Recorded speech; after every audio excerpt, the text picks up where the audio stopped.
So this was a scam episode because didn't we all think that we were going to see Megan and Sarah meet up today? But that obviously didn't happen. And WeTV, I don't like the games you play, but I'll keep on watching. So let's start off with Lizzy and Scott. So Lizzy and Jasmine go wedding dress shopping. And Lizzy, who is a born-again scammer and virgin, wants to find a wedding dress and she wants to get one that is white. Okay, sis. But I will say this. Lizzy, the second dress that you tried on, I thought that looked beautiful on you. Like, it held the girls in appropriately. It didn't match your skin tone though, but I think that's something that they can fix when they actually make you your dress. I think that's the one. Like, if you're going to marry a trick, that's the dress you should marry a trick in. Speaking of tricks, Jasmine. No, wait. That came out wrong. I wasn't saying it like that. But Jasmine, what I like about her is that she's so wise beyond her years.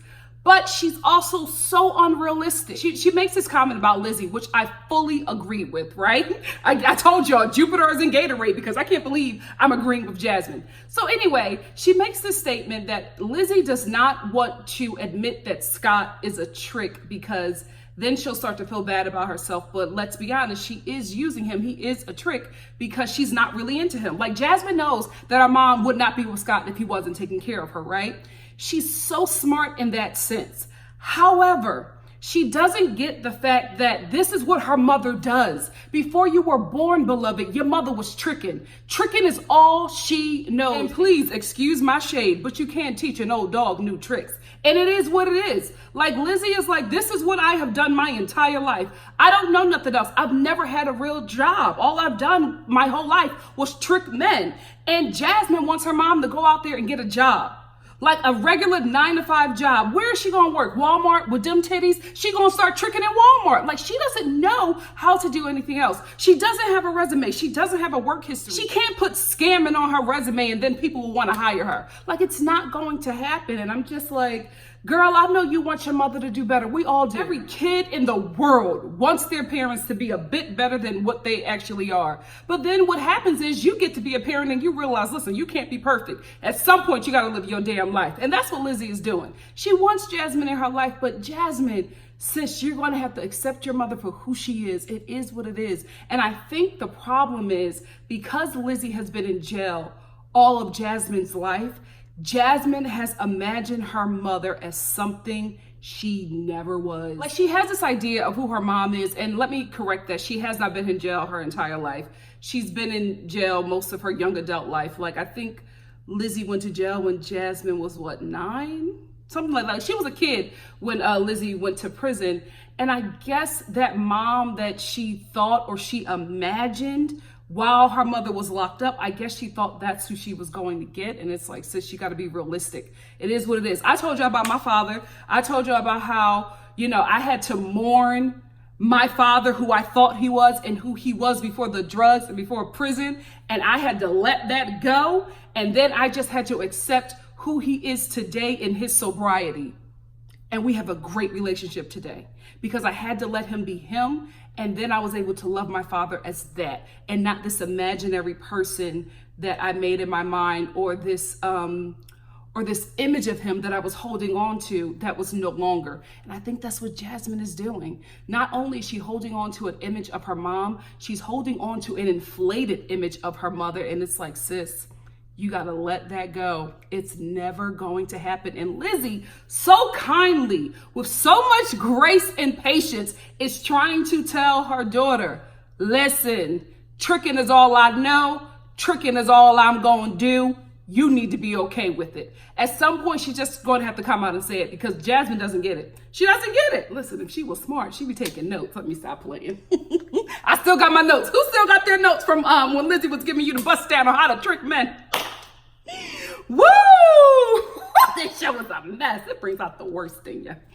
We love it. So Scott took out loans to get Lizzy a sports car. And I'm guessing with the $2 that was left, he went and got some teeth because, baby, when he opened up his mouth, I said, what in the George Washington is going on? His teeth looked a mess. They looked like they were painted wood. It didn't fit his mouth properly. He said they weren't comfortable. I said, you done went and got the little bit of teeth that you had taken out and you spent the least amount of money on your freaking teeth, on something that is going in your body. You spent the least amount of money on that. You should have took that money that you got for that damn car and put it in your mouth first. And whatever was left over, you should have got Lizzy a car. Shoot, she was in prison for 10 years. If she got to drive in a Toyota Tercel, then she got to drive in a Toyota Tercel. It is what it is. No shade to anybody who's driving a Toyota Tercel. I've never had one. I've always been a Hyundai hoe. I've always had a Honda. Oh, no, I'm a Kia hoe. I've always had a Kia. Always. Because they're nice, affordable cars. Shoot, I ain't tricking. I got to work. But this would be the perfect place to trick. LA, there's a bunch of men looking to be tricked. But you know what? I was raised right. I ain't going to trick nobody. I would be so grossed out. You know what I mean? I'm just like, oh my goodness, can you just give me the money? Why do you have to touch me? He literally spent money on teeth that are poorly put together that he takes out at night and puts on a nightstand. If Lizzy didn't like you with the 3 teeth that you had, you think she gonna want to be grinding up on you toothless? Are you kidding me, Scott? Poor Adam. Poor Adam. And thank you to whoever let me know that Adam revealed that his father was spending money out of a family trust. Oh my gosh. You know what? This is why not everybody should have money. This is why, because he has access to money. I guess his parents died and left him and his brothers and just the family some money. And Scott is able to have a portion and he's spending out of that portion and the family is very concerned. It's just like, dude, you could be setting your son up. You could have gotten yourself some good teeth. How do you have a freaking trust and now you're depending on loans? Oh, banks look for idiots like you. You are the ones that banks want to keep on coming in. Child, please. It would never be me. No, I'm telling you what's going to happen. He going to take them teeth out and Lizzy is going to take that car and get the hell away from him. She going to be like, listen, let me tell you something, baby. I only trick men who got teeth. She probably did say that to him. Now let's get into Britney and Marcelino. So Marcelino is having a 40th birthday party. Yes, guys. Marcelino is a fresh 40. What in the not putting on sunscreen is happening here? Normally people with melanin age well. I have never seen a dark-skinned person at 40 look like that unless they on meth. You know what I mean? Like, unless they on meth or they have a partner that is wearing them the hell out. You know what I mean? It's just like, oh, them drugs done got him. It's like, oh, Sheila done got to him. Look at his face. You know what I mean? I can't believe he looks like that. Something else is going on with Marcelino. I think that something happened to him. Maybe something happened to him when he was serving. Maybe, I don't know, guys. It just, something is not right. His delivery is a little off. Something is up with this dude, and I think they're not telling us the full truth. And we're not even getting backstory on like important characters. Like, you cannot tell me that Marcelino is fully well. You know what I mean? Something happened.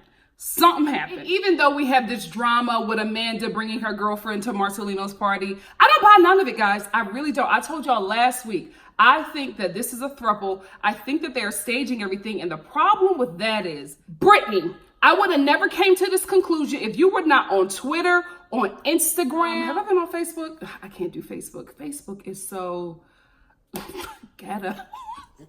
I just can't.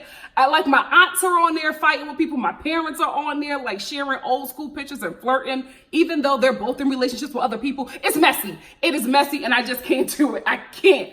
So I don't really be on Facebook, but I have went to her Instagram, I have went to her Twitter, and she is just over there like revealing stuff. And I'm like, girl, you're giving away your whole storyline. And I know you signed a contract where they said you can't do all this talking. But she's basically saying that this whole storyline, a lot of it is fabricated. And I think this part is fabricated. I think that Britney, Marcelino, and Amanda are a throuple. I think they get it on, especially in Vegas. Let me tell you something.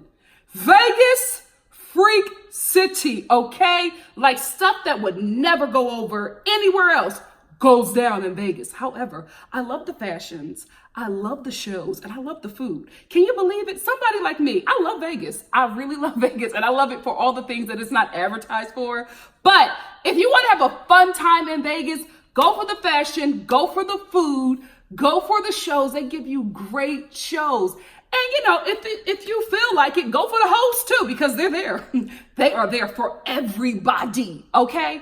Anyway, I feel like that's what's going down. I think they're all in a relationship together and they are just doing this for the show to get the coins. And can we get into this friend with the bad eyebrows? What's going on with this show? This show has an eyebrow demon because everybody's brows is either too blocked or unblocked or just not there. It's a mess. So anyway, this girl comes in and I'm looking at this girl like, oh, they got her straight off of Craigslist because the acting is poor, okay? This is like her first job. She used to do background TV work, but now this is like her first leading role. She's on the show and she can't even keep her lines together without laughing. Like this whole argument that she was trying to have with Marcelino, she was cracking up through her lines. This whole argument that she was trying to have with Britney, she was laughing. She couldn't even say it. Like one time she was saying her lines, she was like, Britney, you need to get your boyfriend. Like she's laughing and she's pulling the cup up to hide her laughter. And I'm just like, guys, y'all could have went with something else.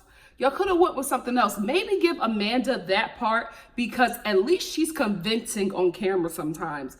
This girl was horrible. So they get into this argument because Marcelino is doing his whole misogyny thing. And I think they brought this girl in to challenge Marcelino's like outdated ideas of women because they knew that especially in this day and age that kind of thinking was not going to go over well with viewers. So they brought her in to attack that. But I'm like, guys, y'all could have got a better actress. She was not convincing, like, oh, she's Amanda's girlfriend and she's all of a sudden talking to Marcelino and they're getting into it because Marcelino, she can't be loved like how a man can love her. Amanda can't love her like I can. You do not have a magic ding-a-ling. And it don't work like that. I can't, he's so ignorant. I can't believe that Britney, Miss Bisexual, has not yet addressed his views and told him, like, dude, you're thinking that me being bisexual is about sex. It's not. I love Amanda because of who Amanda is, not because she has breasts and, a vagina. I like those things too, but it's like, he keeps on making it about sex and it's so unnerving to me because it's so ignorant. And he keeps on saying it and none of it is being checked. None of it is being checked. And then she got the nerve to get pregnant by this dude. Britney, I can't believe it. Britney, I was rooting for you. You have made some of the dumbest decisions. You're carrying a gut full of Marcelino. Does the world need that? Does Vegas need that? I mean, ooh, y'all gonna be so good on season 3 though. I cannot wait to see how this plays out on season 3. How is he gonna have you barefoot and pregnant in the kitchen on season 3? He probably will. I expect it. I expect him to be sitting in his little dad chair, feet up, smoking a cigar, telling you to hurry up and make him pancakes and you better not be late with the syrup. I see that happening. You know what, Britney? You want this. You want this because you're on Twitter and Instagram defending this dude, and it's just like, sis, Giovanni deserves better. I don't know. I'm just wondering, is it too soon to get married? Is it too soon to get pregnant? Yes! Who are the sensible people in your life? Why isn't anybody telling you this? Like, I can't be the voice of reason for this cast. There has to be somebody with some sense. Somebody. Giovanni's the only person that got sense in that whole damn family. So now, let's get to the saddest storyline so far. Caitlyn and Matt. I mean, this girl has been through so much, and I'm like, I want better for her, but I don't know how. She's so lost in this dude, and her life is just sad. It's just so sad. So let's start off with Matt. Decides to go ring shopping with his friend with this wide neck. I'm like, dude, is weight loss? Can that help? Whatever it is, it's just like, bam, okay? So they go ring shopping because Caitlyn and Matt got into a fight, and Matt, with no job,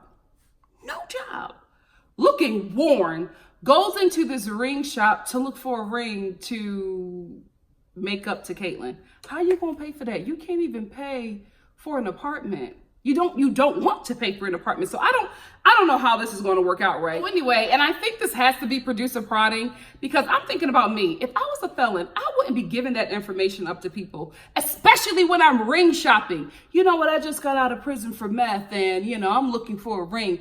Did you see those women's faces when he said that he just got out of prison? They were just like, first of all, the girl came over. How can I help you guys? And he was like, well, yeah, I just got out of prison, and she, she's the only one that is like, talk to me. That's a really nice ring. And the lady was like, I know as soon as he said that, she put her hand on that little button that they have under there to call the cops when they're about to get robbed. I would do the same thing too. They both looked like they was going to rob the place. He walked in there and I was just like, where's security? Where is mall security? Because he looks suspicious. You know what I mean? Like, he walked in there, he got sores all over his face. Looks like he's still using. What the hell is going on with Matt and Tracie? WeTV, y'all getting more money for this TV show, right? I feel like you need to add into this show therapy. Have somebody, at least during those confessionals, talking to these freaking felons, because something is wrong with a person who continues to commit a crime. It's no longer is it desperation because I need something, like I'm trying to feed my family. You know what I mean? You understand those stories where it's just like, oh, I didn't have anything to eat, so I stole a bag of chips and the system locked me up and I'm still in here because I'm poor and I don't have any money to get out. Everybody knows those stories, right? These people are not it. They got a thing with crack. They got a thing with meth. They got a thing with jacking cars and deceiving women. Like, these people should be in prison.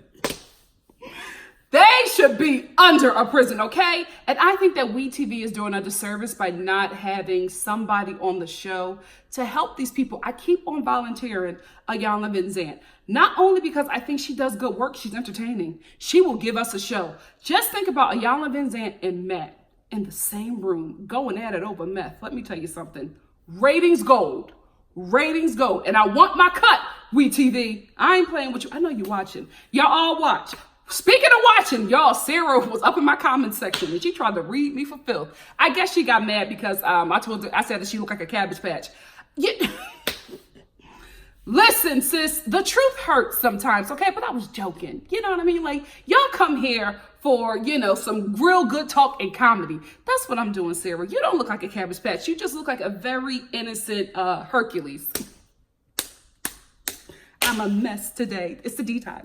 Anyway, so then we cut to this really sad scene of Caitlyn talking about how her mother has passed. And thank you guys for letting me know early on, because I was kind of expecting it. And it wasn't like that much of a hit to my heart for me. I was still really shocked that it happened so soon. I knew that a few of you told me that it was going to happen. And just seeing it, you just never prepare for anything like that. And I just really felt bad. One, that she lost her mother, right? But two, the girl was feeling so guilty. She was talking about how horrible she treated her. The last time she saw her mother was when she was in that diner for her to meet Matt. That was the last time she saw her mother, guys. Like, oh my, I would be a wreck and I would be beating Matt up. I chose you over my mother and she is no longer here now. And I'm just like, Matt, please do right by this girl. I just feel like Caitlyn has given up so much. Apparently she's given up her kids to be with him. I don't know what's going on, girl. Get help. I feel so bad for her. I want her to have a better life because she seems like she wants more. But unfortunately, I don't think that she knows. I don't think that she knows what's better. I don't think that she knows that just because Matt comes from a seemingly good home, just because his mother has a home and his father has a business, that doesn't mean that he's well. Let me tell you something. Telling my business again.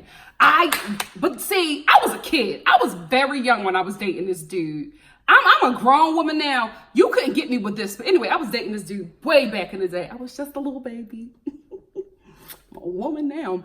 But I thought, because I'm from Philly, and I was living in West Philly at the time, and I was living on 61st and Pine. If you from Philly, you know that neighborhood is rough. It's getting gentrified now, but it's still rough, okay? Even the gentrifiers are ghetto, okay? So anyway, it was a rough neighborhood, and I was dating this guy who was from a better neighborhood, and that's the thing that I liked about him.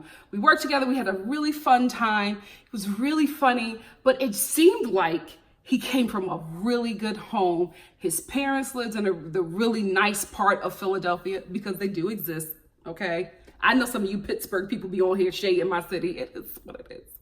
Anyway, there are nice parts of Philadelphia. I just really liked, his family home. His parents had a nice business. And it just seemed like, in my young opinion, that he was a good catch because of what his life looked like on paper. Within a couple of dates, I realized he was not well. Okay. And, that ended real quick because I was just like, something is not right with this dude. Like, he would go from being very kind to just like being a monster and not knowing what he had did a couple minutes prior. And I was a child, but I was like, you know what? I don't need this. Something is not right here. You may have a nice home, but I got some sense. So I cut that off, and come to find out, he is not well today. I can understand what Caitlyn sees in Matt, right? But I'm old enough and wise enough to know that this isn't what it seems.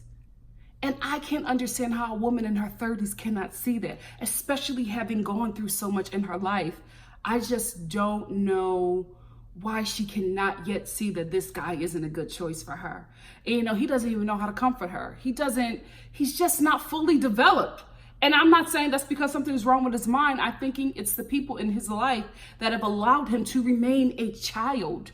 And this is what she's dealing with. And she's given up everything to be with him. And at this moment, I have yet to see why she has sacrificed so much for this guy. And I feel bad for her because the one person, sick or not, when the mama got well, she tried, and Caitlyn admitted it. She tried to get the relationship back on track. And she tried to keep her sobriety by keeping another meth addict out of her home. And instead of spending, I hate to say it, your mother's last days with her, you chose to spend it with Matt, who does not give you back half of what you give him. Girl, oh gosh, that has to hurt. I feel so bad for her. Caitlyn, I want so much better for you. And the fact that I think you're dating a white supremacist and I still feel for you, girl, this is a sad situation. I ain't got nothing to say.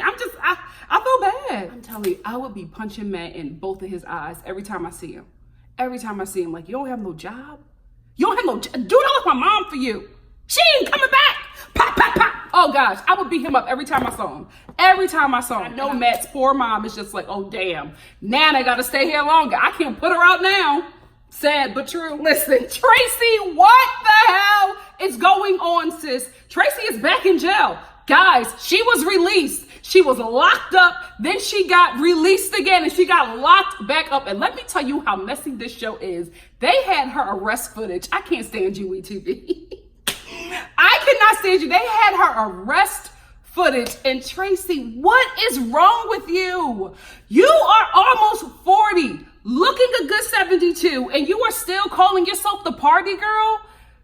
At what point do you stop and say, I gotta get my life together? Life is so short, especially in America. If a gun won't take you out, the food will. Girl, why? Why are you just wasting your life? It's so sad. It's just, this episode was not as messy as I wanted it to be. It was just sad all around. I just was like, oh, thank God. I was watching it just like, oh, thank God I'm not these people. It's just, what is it about prison? Is it the friendship? Is it the food? Is it the security of having housing? What about prison is so comfortable for you to commit these crimes that you know will get you locked back up, but you still take that risk to get put back in prison? Let me tell you something. Orange is the New Black. That is a freaking comedy. They still made prison look scary. It's terrifying. It's petrifying. Who wants to be locked up like that? Tracie and Matt. Tracie and Matt have like this love relationship with prison that I will never understand. Real quick. So I found Tracie's Twitter. And can I tell you guys, all of her tweets are about crack. All of them. If she's not fighting somebody about crack, she's letting everybody know that she's not a crackhead. She just uses it, sparingly. She was cussing somebody out. And she was just like, oh, I just use crack on occasion. Girl, what? Then I think in her bio, she has America's favorite crackhead. Like, she is riding this crack train, literally. Seriously, her Twitter looks like she just searches the Love After Lockup hashtag and the word crack. All of her tweets, I'm telling you, it is about crack. Correct, like everyone was like crack, crack, crack, crack, crack. Tracie, I know McGruff is so disappointed. He told you, you were the first generation to benefit from McGruff, and look at you. Learn nothing. People make mistakes. That's why pencils have erasers. What are you talking about, Clint? What are you talking about? Like, you know what? I know I said this episode was sad, but I thoroughly believe that Clint and Tracie need a raise. Clint, Tracie, and Michael are the backbone of this show. They have created such foolishness on this show that we all tune in every week just to be shocked. Like, we know we're going to get something. We know they are going to deliver something that only the bowels of hell could provide. And we tune in every week to see it. Give them a raise. They deserve it. Tracie, don't smoke it up. Please, please be profitable with this money, girl, because you deserve it. You give a show. The fact that you got locked up the day after you got married, got out and got locked back up again, sis, you are committed to the storyline, and I thank you. And even after all of that, Clint is still sprung on Tracie. Listen, I am very aware that coochie is powerful, but crack coochie is unstoppable. Unstoppable. Can we talk about Tracie's Clint tattoo? I was looking at it and I was like, girl, this don't look like Clint. Your prison tattoo looked like, see you next Tuesday, sis. I kept on zooming in on that tattoo. I was like, oh, this is why I think she deserves a raise. You can't write this. You cannot write this kind of foolishness. Now let's get to the messy throuple, Megan, Michael, and Sarah. Megan, you are 28 years old. You were 28 at the time of filming, okay? So you gotta be pushing 30 at this point. Sis, please stop saying that you gave Michael your virginity. You are a woman. You busted open for a felon because you wanted to. To stand in that. Like, I keep on hearing her say, I gave him my virginity and he left me. You are not 16. Stop. Stop with this language. And I'm thinking it's her family's fault why she is like this. She seems very pampered and very sheltered, especially to leave and just come get a one-way ticket to New York where Michael is and just stay as long as you want. That tells me she ain't got no job. So who paying for her bills? Her father that looked like a pastor? He's doing all of that. Everybody just caters to her and babies this woman who was almost 30. This is why she's in this situation. Because everybody just carries her around and she never has to learn anything. So now she has to learn the hard way on national TV with a felon. But I will say this, I like the fact that she told Michael, I'm coming, whether you want me to or not. I'm coming to see you. Because Michael was trying to like deflect to anything. He was like, oh no, I gotta do this, I gotta do that. And she was like, well, I'll see you soon. I was like, yes, girl, get him. Because he can't deny her anymore. She has to finally come see him and confront him. And I think that Michael finally realized that that just has to happen. And since we're talking about Michael, does he have extensions? I was looking at his hair and I was like, wait a minute, are these feed-in cornrows? Michael. This is why I call him a stud. He gives me stud teeth. Can we talk about Michael's mother and her 180 all of a sudden? Now she's this like doting mom who doesn't think that what her son is doing is okay. She disagrees with it. Now she wants him to be with Sarah. Sarah, who you was like, she's growing on me. You were not team Sarah the first time that we met you. You love Megan. What has happened all of a sudden? I'm thinking that she's doing image control. You know what I mean? Like damage control. Like she's trying to protect her image now because she maybe thinks that she came off wrong in the footage that she shot. So now she's trying to change it up. This happens all the time in reality TV. You shoot a scene with somebody and they think they're okay with it. And then when the cameras leave, they start to like get in their head about what they did. They start to doubt what they did. And then you film with them again and they're a totally different person. Happens all the time. I'm thinking she regretted what she filmed. And now she knows that Sarah is probably going to see it. So now she wants to play the good mom and just be like, oh, what he's doing is wrong. He needs to drop Megan. When? Why? Where did this come from? Because you were team messy with your son and all the mess that he is doing. You were okay with it. You were chuckling like it was cute. Now you're just like, oh, you need to go to your wife. Now you're giving him sound advice, telling him the right things that he needs to do. I don't trust it. I don't trust it at all. She is doing damage control, giving him great advice. The advice she should have gave him the first time he brought this mess to her. But this sudden change with her, I don't believe it. And as Michael's mother opinion of Sarah changes, so does Sarah's accent, and the black scent is back. I can't believe that there are black people in her life who allow that. It shocks me that they let her speak to them like that, because it wouldn't be me. I am a very well-traveled person, okay? My community is extremely diverse. There is not one non-black friend in my life who would talk to me like that and it would be okay. Like, I would check it immediately. I had a friend who tried to do that to me once. We were 14 years old. Ain't nobody doing that to me grown. I checked them then. We haven't had a problem now. We good and grown. I just can't believe that they just sit there and let her say those things. Yeah, come on, let me pick her up. Let's go look at the boats. Come on, baby. Like, the way she was talking, I was like, I can't. I was just waiting for her to mention Day Day. Just like, this black scent is so disrespectful. You know, I was trying to find something funny to say, but my heart had to speak. It's disrespectful, Sarah, and I don't like it. But the black people in your life think it's okay. Does she talk to Michael like, what did she say to him during sex? Right there. You getting it. Oh, I can't stand her. After this talk with Michael's mama, all of a sudden he's like, I gotta let Megan go. I gotta let her go and make it work with my wife. Lies. I didn't buy that for 1 second, because as soon as he gets to the airport, what does he do? My mind is telling me one thing, but my heart is telling me to do this. Why does he speak so slow? I mean, is Detroit Southern? I don't get it. This is just stupidity, in my opinion. So he's saying all of these things now, contrary to what he was saying to his mom. Now he doesn't know what he's going to do. For the sake of the show, I know good and well that he's going to drag Megan along and drag Sarah along till he can't do it anymore. Like, that is why he's on the show. And thank you to Shakia Woodson. Thank you for sending me that link. She sent me a link to Sarcasm. It was talking about Michael and how Michael is paroled now, and then also going to Sarah's Twitter and having and typing down a conversation that she had with somebody who was tweeting her. And she basically said that she was like 7 weeks pregnant when she was filming the show, but she didn't know because she was on the pill, but the pill wasn't working. That's not what I want to talk about. What I want to talk about is how she said Michael brought the show to her. He brought the show to her, and she said she came on the show because he wanted her to do it, and she was helping her man fulfill his dreams. I told y'all from the moment, my first review, I said that this dude is doing this show because he's using it for a come up. He's using it to get some notoriety for himself because he is also a rapper. That is exactly what he's doing. He brought this messy storyline to TV. He did not care who he hurt. He didn't care about his daughter, Pretty Girl. He didn't care about nobody in his life but himself. He wanted to do this to get a come up, and she admitted it. And her and Megan still probably fighting over him because they're young and dumb, but not Megan. Megan, you too old.